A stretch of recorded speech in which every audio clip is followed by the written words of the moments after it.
शरीर को पवित्र रखे। ये पशुओं जैसा आचरण करने वाले भजन नहीं कर सकते।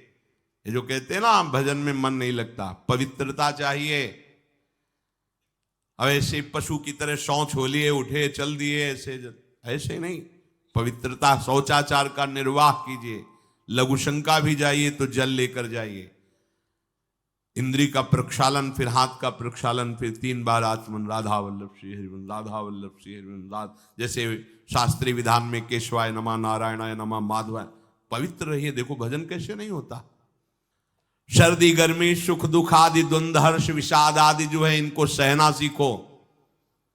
भगवान भी आदेश करते हैं, मात्रा स्पर्शास्तु कौन्ते शीतोष्ण सुख दुखदा आगमा पायनो अनित्यास्तास्तितिक्षस्व भारत। जो इनको सह जाता है वही परम पदवी को प्राप्त होता है।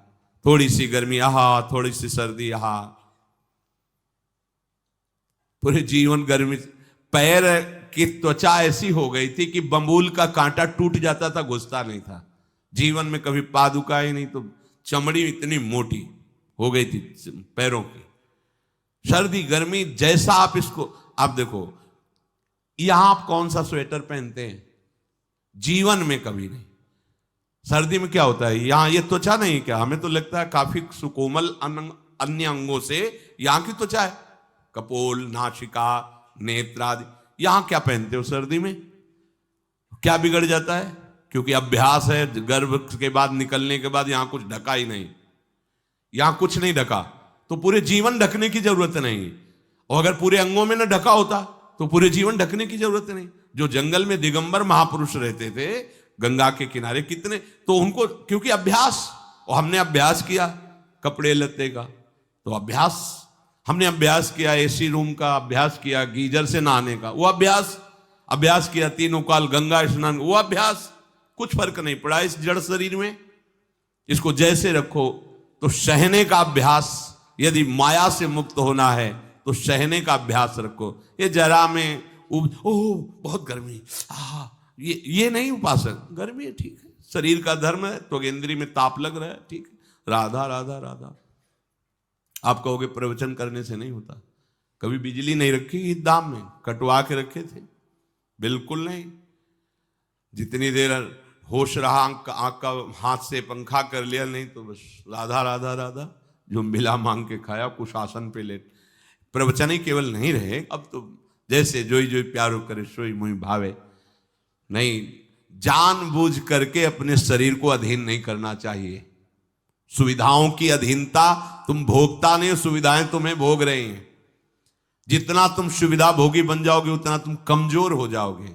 सीधे प्रकृति का वार सहो, तुम महात्मा सुदृढ़ बलवान हो जाओगे। तुम्हारे आगे समर्थ शब्द लग जाएगा। जो प्रकृति के और विकारों के वेगों को सीधे सहता है उसे महात्मा कहते हैं। समहात्मा सुदुर्लभा यम ही न व्यथयन्ते ते पुरुषम पुरुषर्षभ सुख दुख समा। जिसका सुख दुख समान भाव, किसी भी वेग की व्यथा से हृदय व्याकुल नहीं होता, वो भगवान को प्राप्त करने का अधिकार प्राप्त कर लेता है। इसलिए सहनशीलता। सर्वत्रात्मनेश्वरान वीक्षाम कैवल्य मनिकेतताम विवक्त चीर वसनम संतोषम एन केनचित। ये ध्यान रखो कि तुम कभी प्रभु से अलग नहीं हो। सर्वत्र भगवान है तो यहां भी है, सब समय में है तो इस समय में भी है, सब में है तो हम में भी है, सबके हैं तो हमारे भी हैं। हम कभी भी प्रभु से बिलग नहीं हूं। एकांत सेवन तुम्हारा स्वभाव बन जाना चाहिए। चाहे जो हो, थोड़े समय के लिए तो एकांत बैठो। एकांत मिला तो मोबाइल का संग कर लिया, एकांत मिला तो मित्र बना लिए, बैठ के प्रपंच वार्ता कर रहे हो। नहीं, अगर भगवत प्राप्ति करनी, माया मुक्त होना है तो एकांत एकांत ही होना चाहिए। भले 100 लोग हैं, हमारा किसी से कोई संबंध नहीं, और हम बैठे हैं अपने आराध्य देव के चिंतन में, हम एकांत हैं। और गुफा में बैठे हैं, शरीर एकांत है, मन से चिंतन संसार का हो रहा है, प्रपंच में है, एकांत में नहीं है। एकांत शब्द का अर्थ समझना चाहिए।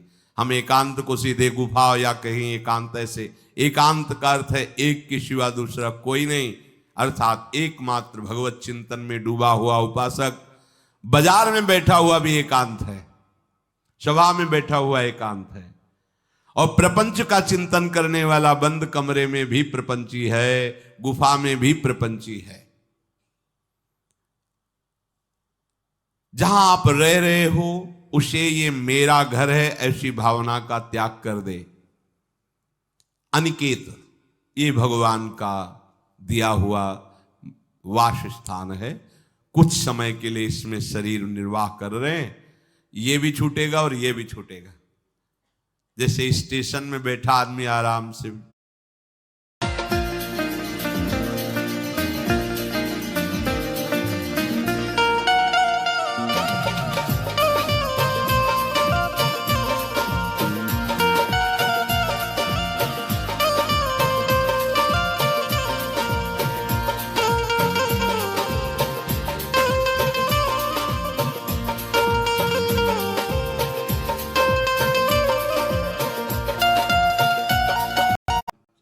पर वो बैठा इंतजार कर रहा है कि कब हमारी गाड़ी आवे और उस पर हम यात्रा करें। बस ऐसा ही कुछ स्टेशन जैसा विश्राम है। कब मृत्यु आवे, शरीर छूटे, हम प्रिया प्रीतम को प्राप्त हो। ये न मेरा था, न मेरा है, न मेरा रहेगा।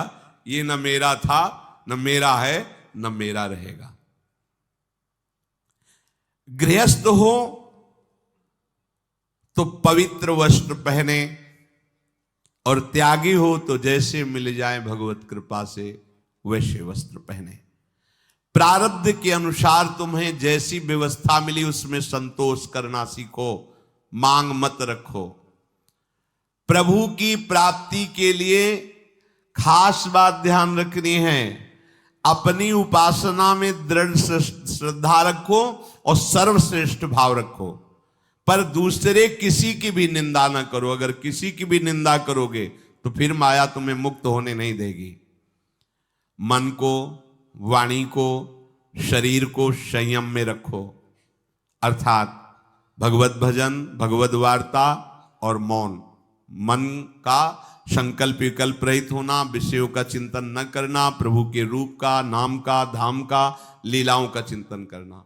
शरीर का शास्त्र संयम से वर्ताव करना। अब माया मुक्त होते चले जाओगे। इनमें किसी में भी त्रुटि ना हो, सावधानी रखो। अपनी इंद्रियों को सावधान रखो, किसी के दोष न देखने पावे। कोई गलत चेष्टा देखेंगे तो ये भी गलत करने के लिए तैयार हो जाएंगी। हे राजन, श्रवणम कीर्तनम ध्यानम हरेरद्भुत कर्मणः जन्म कर्म गुणानां च तदर्थे अखिल चेष्टिता। श्री भगवान के बड़े अवतार हुए हैं, बड़ी अद्भुत अद्भुत लीलाएं हैं। प्रभु का प्रकट होना, लीला करना, दिव्य गुणों का वर्णन। यदि आप इनको गाएंगे लीलाओं को और श्रवण करेंगे तो मोह की बात क्या, महामोह का भंजन हो जाएगा। बड़ी सामर्थ्य भगवान के चरित्रों की, महिमा बड़ी है। अगर इनको आप सुनेंगे, बार बार सुनेंगे, तो आपको और कोई साधन करने नहीं पड़ेंगे, अपने आप सब साधन प्रकाशित हो जाएंगे। जहां कहीं कभी भी किसी का उद्धार की बात आई है तो भगवत चरित्र सुनने से ही आई है। शरणागति श्रवण से ही प्रारंभ होती है, भक्ति भी श्रवण से ही प्रारंभ होती है, पूर्णता भी श्रवण से ही होती है। श्रवण सुजस सुनी आयऊ, और श्रवणम कीर्तनम स्मरणम। पहला श्रवण, खूब भगवत चर्चा सुनने का स्वभाव बना लेना चाहिए। पर देखा जाता है कि 20 वर्ष भगवत चर्चा सुनने पर रंग नहीं आता, क्योंकि ये तो बना लिया स्वभाव कि जहां भी कथा हो रही सुन रहे और बाद में निकले तो बख्शते वो किसी को नहीं, सबकी निंदा करते हैं।